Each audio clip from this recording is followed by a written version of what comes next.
Todo mundo aí?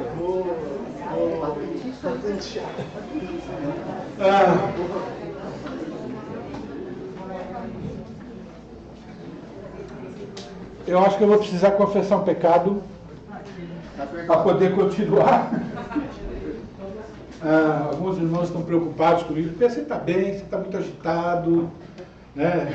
O coração está bom, você tem que continuar, você está... Ok. Falei aqui várias coisas, inclusive essa questão da gente ser desequilibrado nas nossas atividades, até nas nossas atividades profissionais, não é verdade? Então, eu não administrei bem essa semana. Eu não aceitei alguns conselhos do pastor Maurício e do meu filho, né?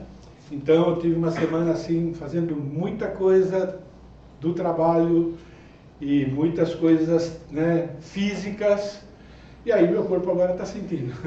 E quando o corpo sente, o cérebro também não acompanha. Então, eu quero pedir perdão para vocês, mas a pressão está boa, tá bom? Então, né, se acontecer alguma coisa é porque Deus falou, chegou a hora, né? Mas quando eu entro numa semana agitada, eu fico agitado não sei até quando. Então, orem para Deus me dar calma, para você fazer as coisas um pouco mais tranquilas. E também vocês já perceberam que eu tenho que ficar lidando com as minhas emoções, né? Eu sou uma pessoa assim bem... as minhas emoções aparecem facilmente, né? Mas obrigado pela preocupação, orem. E eu preciso tomar cuidado para não falar nada que não tenha uma forte sustentação bíblica, né? Então, pessoas vêm e fazem uma pergunta para mim e falam, olha, nós não temos um texto claro, por exemplo. É uma pergunta boa que agora, por que não fazer, né? Me fizeram aqui, eu nunca pensei nisso, né? Será que um cristão de verdade, lá no milênio, né? No milênio vai entrar só vai entrar crente, mas crente pecador ainda, né? Para ver na natureza. Será que lá ele vai cometer algum pecado mortal e o corpo vai para onde depois? Eu nunca pensei nisso. Aí você pensa um monte de texto, eu tenho uma possível resposta. Eu falei, não, deixa eu pensar mais, né, sobre isso. Será que por causa que o inimigo dele estar preso, então esse tipo de pecado, né, não importa, mas o que eu quero dizer é o seguinte, eu quero dar respostas quando eu tenho um texto bíblico claro. Quando eu não tenho, olha, vamos pensar mais um pouco, mas é isso.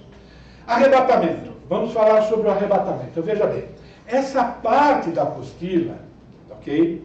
A gente vai falar sobre a realidade do arrebatamento. Isso é uma profecia que a igreja vai sair desse planeta ou não. Não vou tratar se é antes, no meio ou no fim da tribulação. Isso é a próxima lição. É lógico que eu vou mencionar, né? Isso vai acontecer, mas a prova sobre isso, tá bom? É a próxima lição, que a igreja não passará pela tribulação. É a próxima lição, ok? Então, o que a Bíblia diz sobre nós, os verdadeiros salvos? Quem é verdadeiramente salvo, irmãos? O verdadeiro salvo reconhece que é pecador. Ele reconhece, eu vou usar alguns termos aqui para chocar, para a gente entender. Reconhece que pecado é cuspir na cara da mãe e do pai. Quer dizer, eu chego na cara de Deus e pá! E quando ele tem essa consciência, mereço morrer. Isso é inadmissível. Meu pai e minha mãe que cuidaram de mim, sofreram por mim, deram tudo o que eu precisava. E eu faço isso com meu pai e com minha mãe, com Deus. Isso custou a morte de Deus, o Filho de Deus. Eu preguei ele lá na cruz. E aí ele tem essa consciência de pecado e diz, estou perdido. Mas ele entendeu que Jesus pagou o preço. E ele é perdoado. E está tudo certo com Deus. Vida eterna garantida, porque Jesus pagou o preço. Eu não posso fazer nada para desfazer aquilo que eu fiz. Jesus pagou o preço. Não é que ele desfez, ele pagou o preço. E agora ele diz, agora eu quero viver para agradar o meu Deus. Eu vou lutar contra o pecado, não para ser salvo, já fui, Cristo já pagou o preço. Mas eu vou lutar para agradar o meu Deus porque ele merece. Se rendeu a Jesus. Essa pessoa é uma pessoa salva pelo Senhor Jesus. Ele faz parte da igreja. Ele foi tirado do mundo pecador, do destino do mundo pecador. O céu existe, o inferno existe. Eu sempre falo essa história, às vezes eu falo do inferno, aí a pessoa diz, mas eu não acredito, e eu falo, um dia você vai acreditar. E quando esse dia chegar, você não vai conseguir sair de lá. Então eu espero que você acredite antes. Então, essa pessoa ela é salva, ela foi tirada do meio dos pecadores, para viver ao lado dos pecadores, até no meio dos pecadores, mas ainda sendo separado, para falar para os pecadores o que ele era, o que Jesus fez por ele, para que aquele pecador se torne agora parecido com ele, seguindo Jesus. Isso é a igreja. Então a igreja ela é uma sociedade à parte dessa sociedade que é descrente. E Deus tem um plano para essas pessoas, para nós. Somos filhos agora. Nós não somos iguais. Temos promessas exclusivas para os filhos de Deus. Todas as coisas cooperam para o bem daqueles que amam a Deus, que são chamados segundo os decretos de Deus. Essa é uma promessa para os que amam a Deus. Não é uma promessa para todo mundo. E entre essas promessas, temos a tirada da igreja do planeta Terra em um determinado momento da história humana.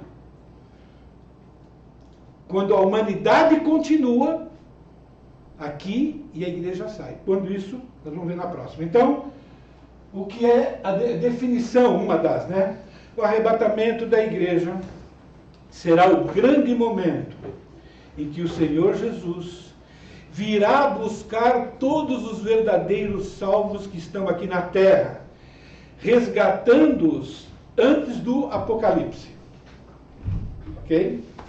Nesse momento, aqueles que morreram em Cristo serão ressuscitados. Quantos cristãos que vocês conhecem, pelo menos se professam como cristãos, já morreram, foram enterrados? Então ele fala disso. As pessoas que já morreram em Cristo serão ressuscitados. E todos os remidos que ainda estiverem vivos. Então, se for agora, nesse instante, ok? Quem morreu, os corpos daquelas pessoas que estão debaixo da terra, virou pó, não importa, está lá no fundo do mar, morreu afogado, tá bom? Eles vão levantar, vão ressuscitar, e a gente que está aqui, é isso que chama arrebatamento. Serão transformados e glorificados. Isso é, a gente vai levantar com um corpo reconhecível, as pessoas reconheceram Jesus, vamos saber quem é quem, mas um corpo diferente desse, no que se refere a todos os efeitos do pecado. E a gente vai falar mais sobre esse corpo para frente. 2 Tessalonicenses, capítulo 1, versículos 6 a 8, está a declaração bíblica a respeito disso. A afirmação inspirada por Deus, palavra por palavra no grego, mas bem traduzido na língua portuguesa. Pois, de fato, é justo para com Deus. Então agora nós estamos falando do quê? Da justiça de Deus. Então pense nisso, justiça. Ok? Quando a gente fala de justiça, nós estamos falando daquela parte que o ser humano encara como desagradável. Né? Misericórdia é a questão agradável. A justiça é a questão desagradável. Né? Mas perfeita. Então, é justo para com Deus que Ele retribua com tribulação aos que causam tribulações a vocês. Olha a linguagem. nós aqui, vocês e eles lá. Assim que se interpreta a Bíblia. E que dê a vocês, agora os salvos, que estão sendo atribulados, porque o cristão, ele sofre pressão na sociedade, ele é perseguido, né? As pessoas falam mal de nós, nos chamam de fanáticos, quando a gente fala alguma coisa bíblica que tem a ver com moralidade, diz que nós somos radicais, agora nós estamos sendo taxados de preconceituosos, com coisa que a Bíblia diz que é pecado, né? Então isso é um tipo de tribulação, e vem outras, né? Mas ele diz, alívio juntamente conosco, quando do céu se manifestar o Senhor Jesus, com os anjos em seu poder, em chama de fogo, tomando vingança contra os que não conhecem a Deus e contra os que não obedecem o Evangelho do nosso Senhor Jesus Cristo. Então o que esse texto mostra? Esse texto mostra dois grupos de pessoas. E esse texto mostra a justiça de Deus diante desses dois grupos de pessoas. E ele faz uma distinção. Tribulação para quem desdenha de Deus. Para quem não está nem aí para Deus. Não conhecer a Deus significa o seguinte, ó, eu não estou nem aí para que Deus manda. Entende? O que está escrito na Bíblia para eles é preconceito. Eles dizem que isso é ódio. E Deus diz, não, isso é justo. E tem aquele grupo, que são os filhos dele, e ele faz uma clara distinção. Um grupo vai ser atribulado, e o outro não pode ser atribulado. Por que não pode ser atribulado? Porque Jesus já é a nossa justiça. Jesus já pagou o preço. Então, ele está dizendo que é isso que vai acontecer um dia. Um grupo vai passar pela tribulação e outro grupo não vai passar pela tribulação. Porque faz parte do grupo dos filhos de Deus. Então, vamos continuar. Citações bíblicas, promessa de João capítulo 14, versículo 3. Lembrando, não está falando quando por enquanto, mas diz aqui, quando eu for e vos preparar lugar, voltarei e vos receberei para mim mesmo, para que aonde eu estou, estejais vós também. O que esse texto afirma? Esse texto afirma que um dia Jesus vai voltar. Então ele vai voltar e vai voltar para onde? Ele está falando com as pessoas que estão aqui no mundo, os seus discípulos. Então todo mundo lá, né, celebrando a Páscoa, né, última semana, né, de Jesus no planeta Terra antes de morrer e ressuscitar. Ele está dizendo aquilo que vai acontecer, então ele vai embora. Ele está dizendo, eu vou voltar. Eu vou voltar para cá e vou tirar vocês daqui. Então, é algo que já está planejado. Vocês têm aí na apostila de vocês. Ele já está anunciando antes. Ok? O Deus que começou lá em Gênesis, que fez várias promessas, a maioria delas foi cumprida. Existem poucas que não foram cumpridas, né? Já provou que ele cumpre o que diz, está dizendo isso para nós também. Visa quem? Os seguidores de Cristo. Eu vos receberei vocês, aqueles que estão se relacionando com Cristo. Mostra que é algo pessoal. Ele, Jesus e aquele grupo de pessoas. Então, a igreja, num determinado momento da história humana, vai ser tirada do meio do mundo, do meio dessa sociedade toda, do meio daqueles que não são cristãos. Filipenses, capítulo 3, não, promessa bárbara essa daí, pensa um pouquinho. Deus trata os seus de maneira diferente daqueles que não são. Isso é relacionamento. Por mais que nós amamos aqui todos igualmente, o tratamento que eu dou para os meus filhos tem que ser diferente. O tratamento que é dado para um outro filho. Não estou dizendo que deveria ser, não estou dizendo. É natural. Porque é a minha responsabilidade.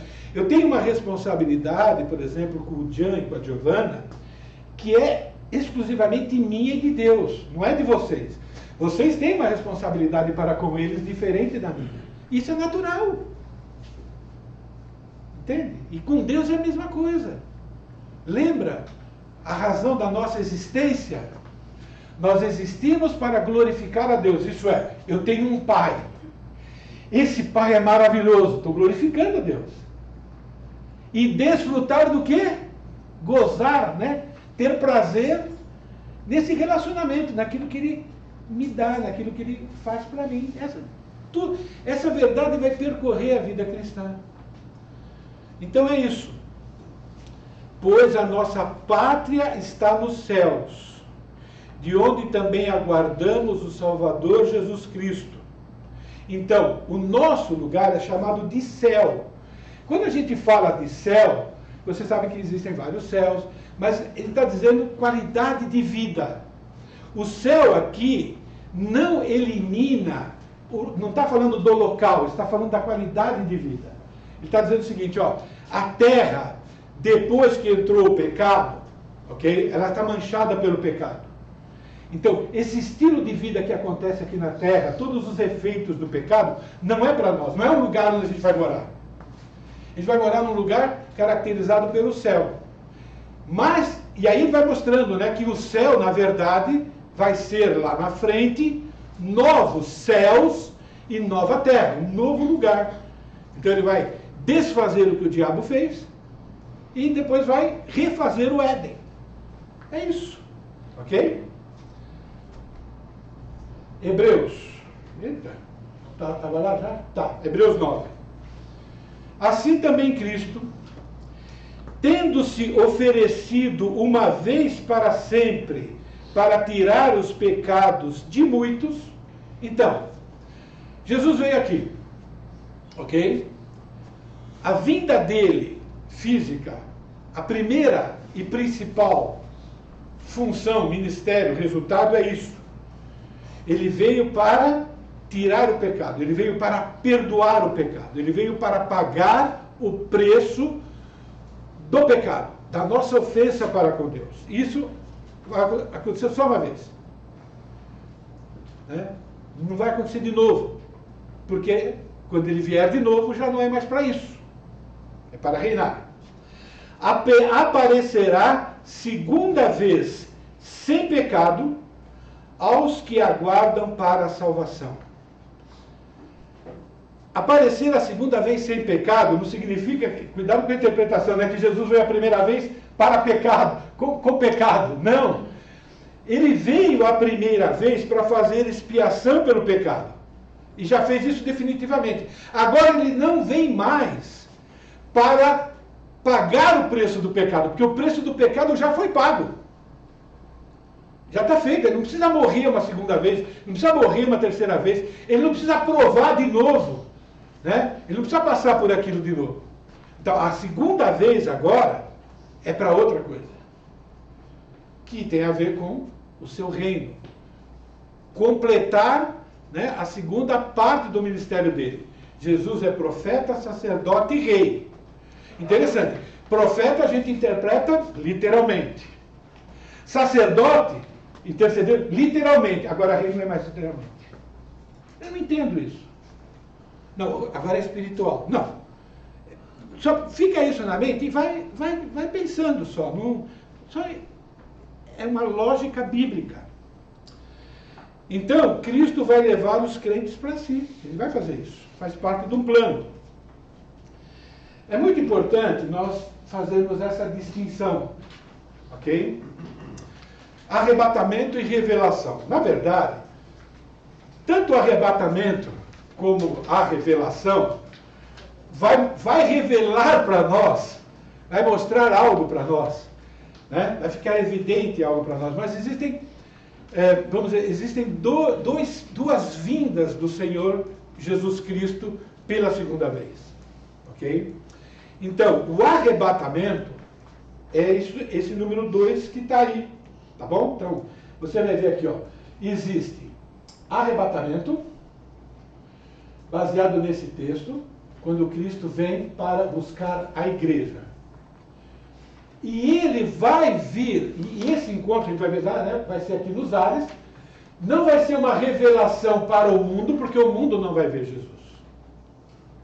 Mas vai ser uma revelação para nós, porque a hora que a gente chegar lá no meio do caminho, lá no céu, e olhar para ele, está revelado para nós. Mas não é uma revelação para o mundo. Mas, quando ele vier fisicamente para instaurar o reino, vai ser uma revelação para todo mundo. Então é muito importante nós fazermos essa distinção. E depois nós vamos ver isso detalhadamente. Então eu estou mostrando o plano, ok? Então, no arrebatamento, o que é que vai acontecer? Que vai ser aqui, tá bom? Quando ele vai tratar com a igreja, lembra? A promessa é, eu vou vir e vou levar para vocês para comigo, para que aonde eu estou, estejais vós também. Se for só isso, então não tem reino milenar. Se parar aqui. E aí nós temos que perguntar. Bom, e aquelas promessas feitas para Abraão e para Davi? Ele mentiu? Ok? Então vai ser antes da grande tribulação, a gente vai mostrar isso para frente, mas só para ficar gravado. Vem para ressuscitar os santos. Quem são os santos? São aqueles que são santificados por Cristo. Aqueles que confiam em Jesus como Senhor e Salvador. Tá bom? Não é aquele santinho, né? Aqueles especiais que elegeram. Somos todos nós. Você pega a maioria das cartas, se não todas, eu posso cometer um erro aqui, né? Quando Paulo vai escrever, né, sobre a ordem de Deus para a igreja, aos santos da igreja de Corinto. Então, santos são as pessoas que foram já purificadas pelo sangue de Jesus. Ele vem para levar os santos e vem para o encontro nos ares, segundo esses textos aqui que a gente vai ver logo logo, tá bom? E a revelação, ok, é esses textos que estão em Apocalipse e outros textos mais, ok, que trata sobre isso, né? É depois da grande tribulação. Ele vai vir como chamas de fogo, ele vem junto com os santos, a gente vai mostrar isso claramente. Quem são os santos? Somos nós. Então, ele vem, lembra que a gente falou? Ele leva a gente para o céu, lá naquele grupo lá a gente vai passar lá pelo tribunal de Cristo, depois a gente vai ter a união com Cristo, e depois ele volta, né, para cumprir a continuidade do seu ministério de rei conosco, com a nossa ajuda. Quem casa e casa bem, um homem que casa bem tem uma boa o quê? Auxiliadora, não é isso que a Bíblia diz? Quem casa e casa bem tem uma boa auxiliadora. Auxiliadora para quê? Para cumprir as responsabilidades tanto do homem como da auxiliadora aqui no planeta Terra para a glória de Deus. Então Jesus é o noivo, ele tem um ministério para fazer, para cumprir, reinar. Mas ele não vai cumprir esse ministério sozinho. Ele tem os auxiliadores, a igreja, nós, né? E nós vamos contribuir com ele. E agora tudo super-heróis. Corpo glorificado, que a gente vai falar um pouquinho mais para frente, para cumprir bem esse papel. E principalmente incorruptíveis. Qual é a realidade de todos os governos do planeta Terra hoje? Corrupção. Mais ou menos, mas tudo por causa da corrupção. Né? Então, só existe um jeito de haver um reinado incorruptível. Não basta apenas o rei ser incorruptível. Entende? Toda a sua equipe ministerial tem que ser pessoas incorruptíveis, em todos os níveis. Tem muito trabalho para fazer e vai ser um trabalho gostoso. Entende? Porque nós vamos... Vai ser uma festa para nós. Ok? Tem esses textos, não dá para ler todos os textos bíblicos, vocês têm a apostila. Eu espero que vocês usem bem essa apostila no decorrer da carreira cristã de vocês, que pela minha preferência poderia durar só um segundo. Podia ser agora o arrebatamento, mas os planos de Deus são infinitamente superiores aos nossos. Estou tentando ver. Tá, deixa eu ler. Eu quero ler esse texto. Eu separei aqui. Vou voltar lá, tá bom? Só para a gente. Quero ler esse texto. Abra a Bíblia lá em Apocalipse, capítulo 19. Falar só um pouquinho dessa revelação para colocar sal na boca de camelo, sabe? Sentir curiosidade para depois a gente. Apocalipse capítulo 19, versículos de 11 a 16, ele fala sobre, não sobre o arrebatamento, mas depois que a gente foi arrebatado, quando ele vem para o planeta. Ele veio para os judeus e para o planeta Terra. Viu o céu aberto, e eis um cavalo branco. O seu cavaleiro se chama Fiel e Verdadeiro. Então é o seguinte, em Apocalipse, tem cavalo branco que se refere ao anticristo. Por isso que quando você ouvir cavaleiro, cavalo branco, você tem que prestar atenção. Bom, quem é esse? Não é todo cavalo branco que é Jesus, tá bom? Mas esse é Jesus, porque olha o título dele, Fiel. E ele é verdadeiro. O que Jesus disse? Eu sou o quê? O caminho, a verdade, a vida. João apresenta Jesus como o Logos, como a verdade, como a palavra. O seu cavaleiro se chama Fiel e Verdadeiro e julga e peleja com justiça. Então, você vai ouvir em Apocalipse a justiça de Deus. É muito importante fazermos isso.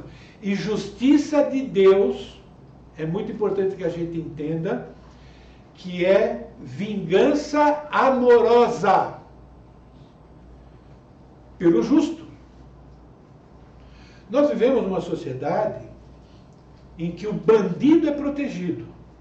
Direitos humanos o bandido tem, o carcereiro não tem. Vocês entendem o que o pecado fez? Nós vivemos num lugar, só estou mostrando, o mundo jaz no maligno. O cara que está preso, a família dele recebe um salário.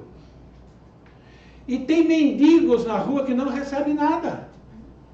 Não é esquisito isso? Tem pessoas que ganham mais do governo estando na cadeia do que pessoas que estão tentando sobreviver. Estou falando aqui no Brasil.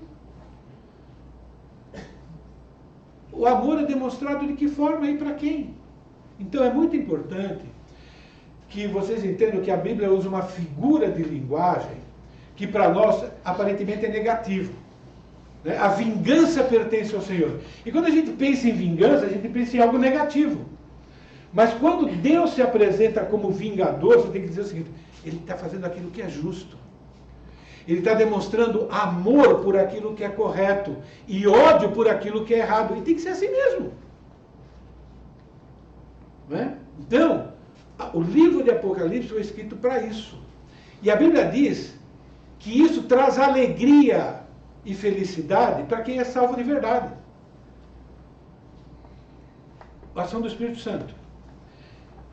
E prestem atenção na figura de linguagem, na literalidade do que ele está transmitindo. Os seus olhos são chamas de fogo. Na sua cabeça há muitos diademas. Tem um nome escrito que ninguém conhece senão ele mesmo. Está vestido de um manto tinto de sangue. E o seu nome se chama Verbo de Deus. Por que ele está sujo, né? Manchado de sangue? Ele derramou o seu sangue para pagar o preço dos nossos pecados. E pessoas cuspiram nele.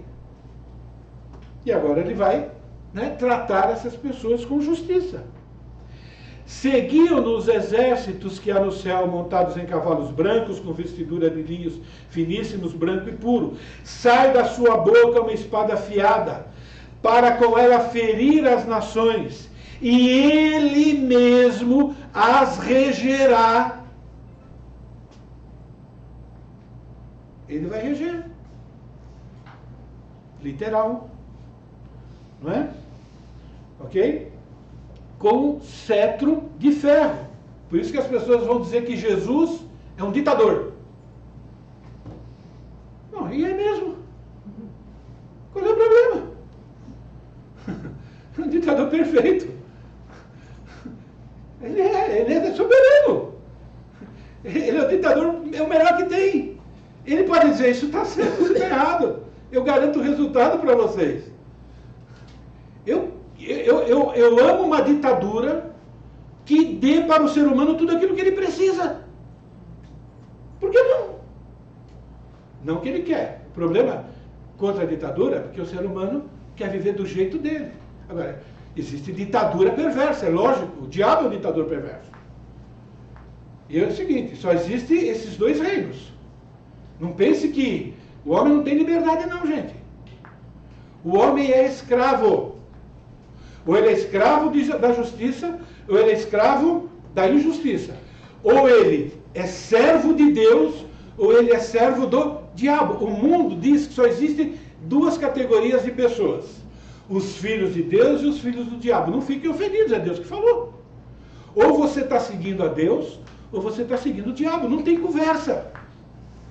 Entende? Não existe direita e esquerda. Existem os de Deus e existem os do diabo. Acabou. É muito importante isso. Né?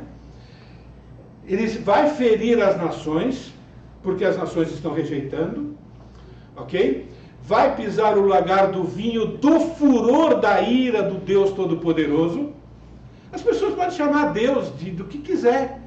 Eles têm um Deus distorcido. Existe que Deus aqui é um Deus perverso.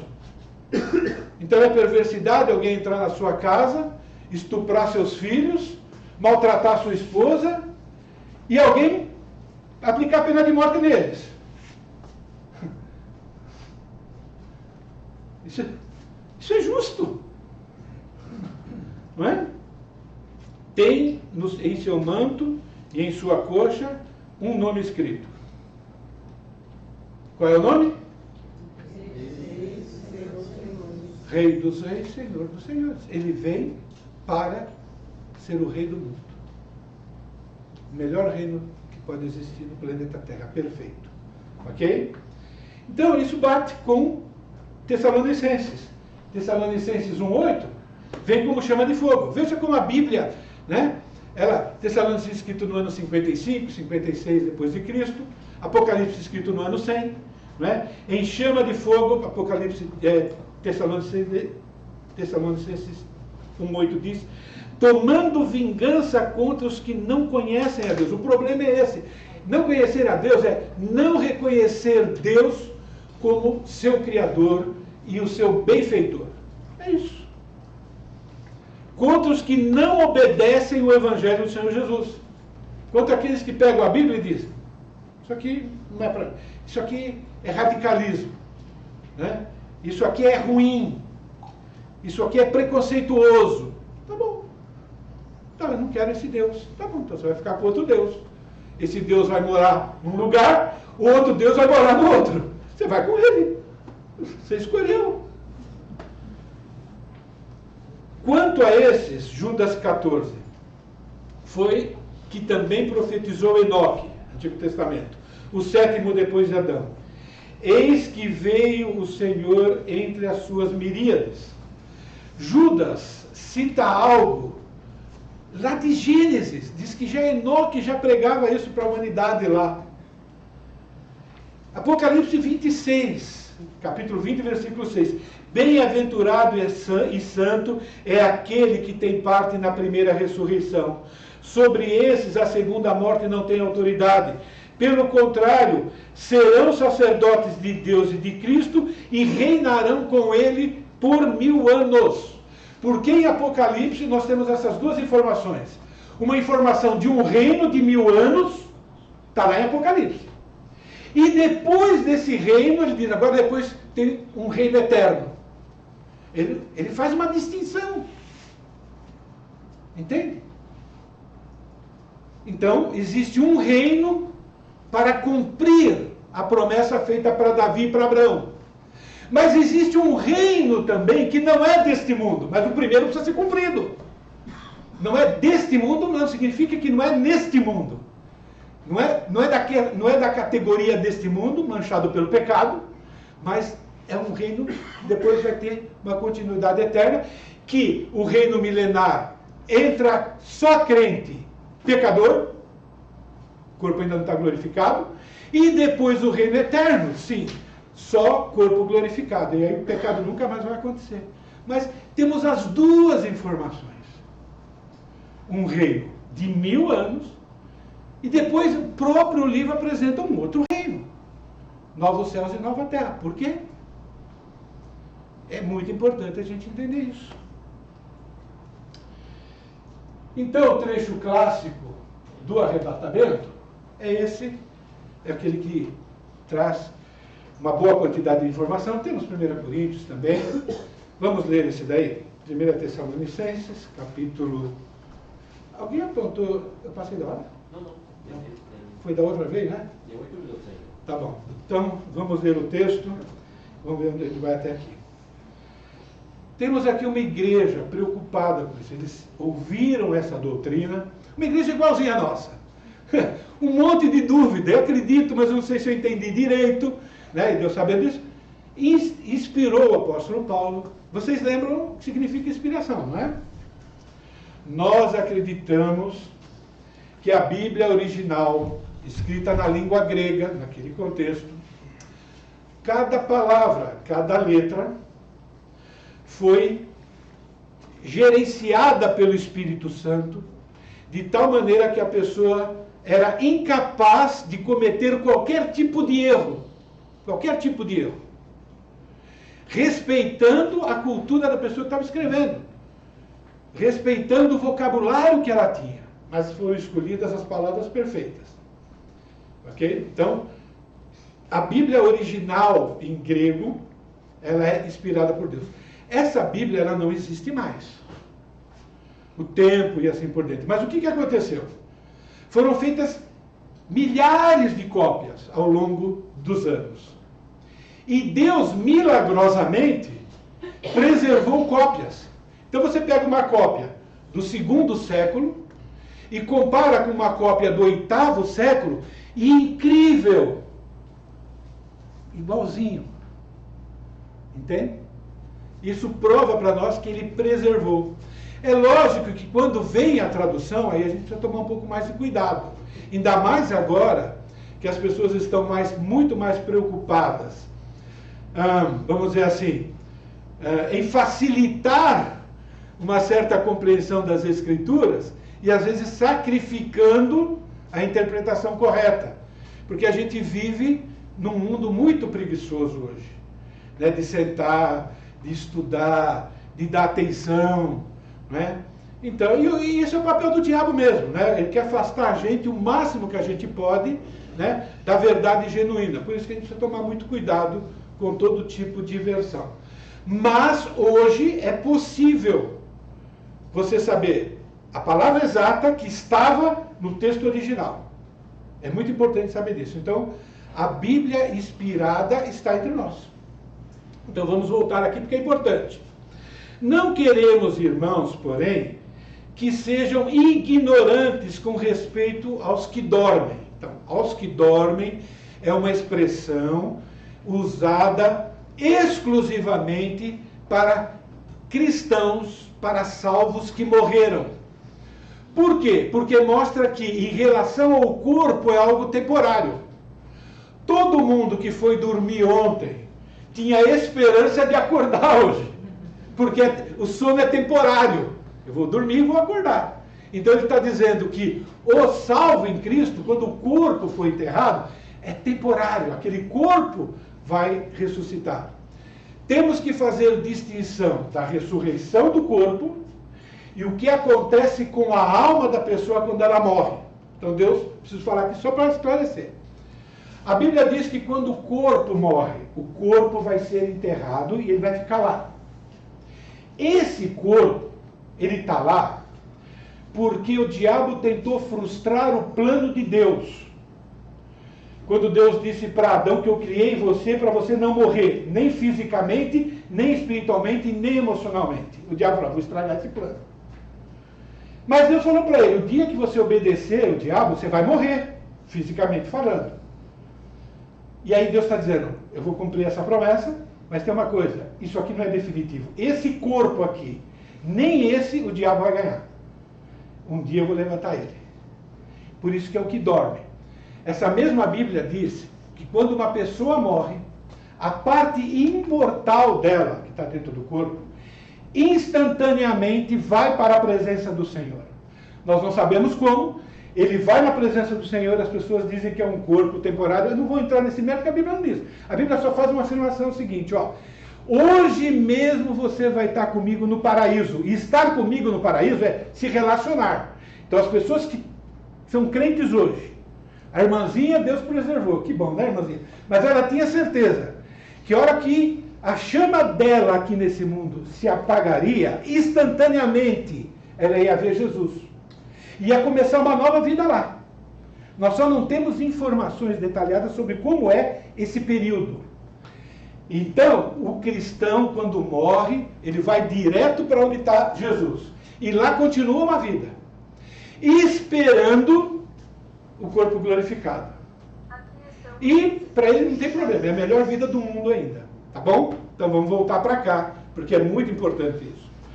Porque isso, gente, olha... Esses cristãos eram cristãos que estavam sendo perseguidos. Eram cristãos que estavam morrendo por causa da fé. Imagine o cara saber que até o corpo dele ele vai ter de volta. E imagine ele saber, se eu tombar aqui, eu já estou lá no céu. Ele só não se mata porque ele sabe que ele tem uma função para cumprir, porque é muito melhor estar lá no céu. Não sei se vocês estão entendendo. Traz alegria. Entende? Muita alegria. Ok, onde é que eu estava? Vou parar aqui. Acabou meu tempo, a gente volta aqui depois, tá bom? Beleza.